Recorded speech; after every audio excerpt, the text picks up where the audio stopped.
Recentemente, Kaben Lamey, um dos maiores influenciadores do planeta, vendeu a própria alma digital. Uma réplica treinada por inteligência artificial capaz de operar 24 horas por dia, sem descanso, sem silêncio e com um valor bilionário. Uma imagem que poderá existir, falar e vender eternamente, mesmo quando o corpo não estiver mais aqui. O filósofo John Baudrillard chamou isso de simulacro. Não é apenas uma simples cópia, é algo mais sutil. Uma imagem mais estável, mais desejável, mais presente e funcional que o próprio real, que descarta a necessidade do original e passa a substituí-lo silenciosamente. O que estamos testemunhando não é só o avanço da tecnologia, é algo mais perigoso, porque quando a imagem já não depende mais daquilo que originou, ela deixa de ser um reflexo e passa a ser a referência. E quando aquilo que foi criado ocupa o centro das atenções, o criador perde o lugar. Isso não é só uma inovação, é uma inversão de ordem. E não é a primeira vez que essa fronteira entre criador e criatura se rompe.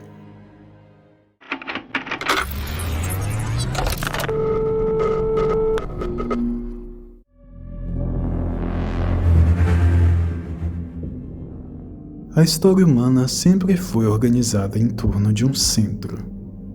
E durante séculos, esse centro foi Deus. Desde os registros mais antigos da cronologia humana, o fascínio pelo desconhecido e pelos símbolos, assim como rituais e figuras misteriosas, acompanharam o nosso cotidiano. Mas muitas vezes os próprios humanos criaram para si histórias de seres sobrenaturais a fim de explicar fenômenos da natureza, usar como pretexto de festas e dar um sentido à vida.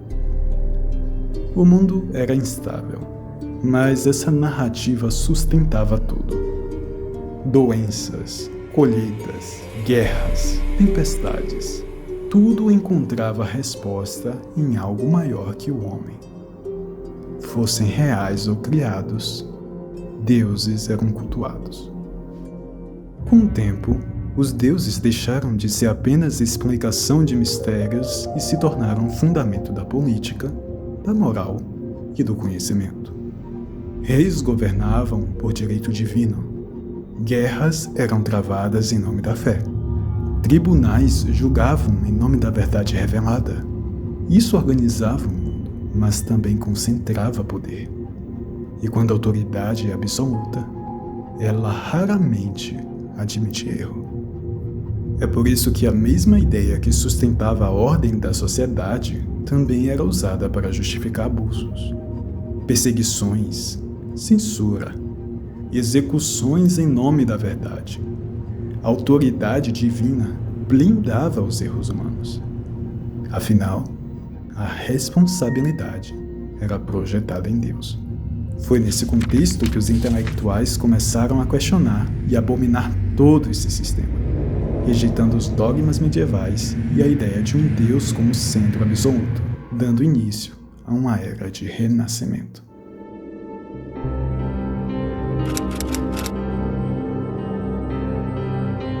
Berço do antropocentrismo, a Itália foi um lugar onde a razão passou a disputar o lugar da revelação e a ciência começou a substituir o dogma, até porque dois corpos não podem ocupar o mesmo espaço ao mesmo tempo.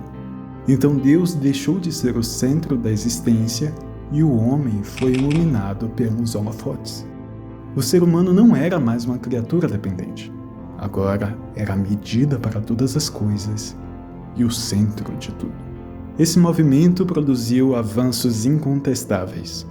Ciência moderna, direitos individuais, progresso técnico. E isso foi um libertador. Mas também foi um peso. Porque se o sentido não vinha mais de cima, ele precisava ser produzido aqui. Agora o passado precisava ser revisado, e o futuro só dependia de nós. Agora cada erro é humano, cada fracasso é estrutural, e cada injustiça é responsabilidade nossa. Eventualmente, a humanidade percebeu que ser o centro do universo dá trabalho demais. Pensar dói, decidir gera culpa, existir requer maturidade constante. E tudo isso cansa. Foi então que o impulso de terceirizar decisões, sentido e responsabilidade ficou irresistível. Não mais projetar tudo em Deus, não mais carregar tudo sozinho, mas transferir todo o fardo humano para algo que fosse mais rápido, mais inteligente e mais eficiente do que nós. Em vista de todos os problemas globais, foi dada largada a uma corrida insana para nos salvar de nós mesmos. Até porque criar algo que pense por nós parecia menos perigoso do que continuar pensando. Foi nesse vazio que algo começou a ganhar autonomia. E o centro da existência começou a se mover, mais uma vez.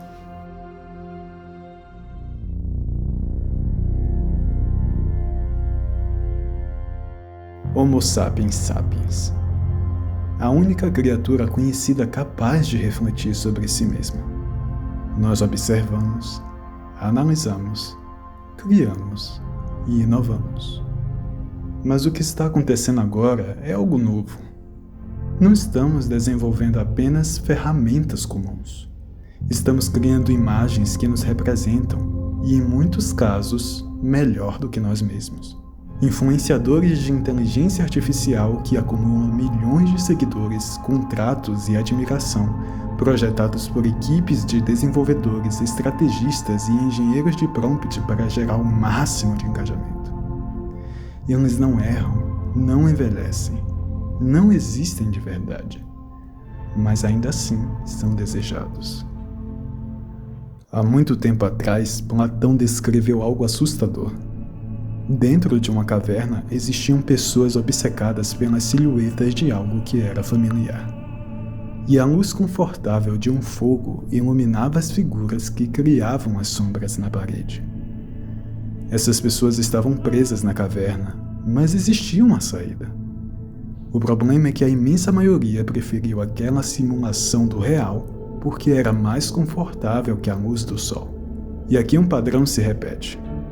Na narrativa bíblica, Deus cria o homem à sua imagem e semelhança, até que mais tarde os anjos percebem que as filhas dos homens eram bonitas e as tomam como esposas.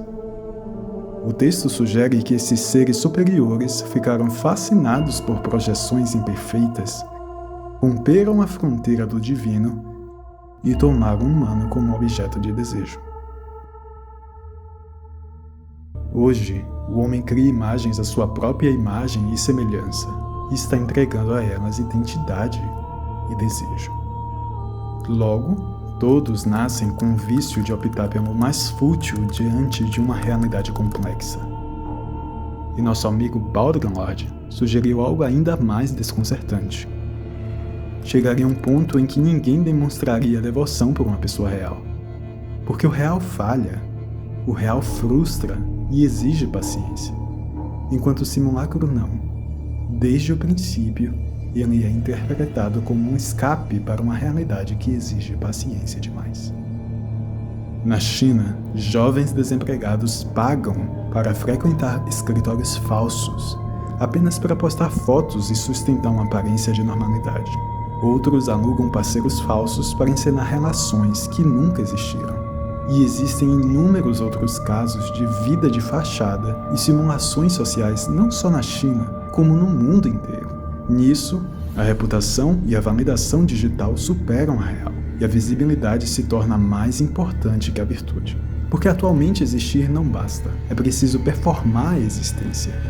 E nesse processo, o algoritmo se torna como um Deus invisível, que observa tudo e decide quem é esquecido e quem permanece relevante. Se os antigos deuses exigiam animais, colheitas e rituais como sacrifício, em troca de fertilidade, vitória e prosperidade, os novos exigem identidade, privacidade e constância em troca de validação, visibilidade e sensação de relevância. Os antigos tinham templos, os novos têm plataformas. A lógica não mudou, só mudou a interface. Ou seja, a humanidade nunca deixou de adorar, apenas mudou o objeto da adoração. A verdade é que nunca estivemos tão presentes e tão ausentes, tão avançados e tão perdidos ao mesmo tempo. E numa sociedade em que a pornografia substitui o encontro real, no momento em que conversas com IAs substituem diálogos humanos, em que redes sociais substituem interações verdadeiras, em que a imagem e a performance substituem a experiência genuína, é impossível negar que os simulacros são os novos deuses.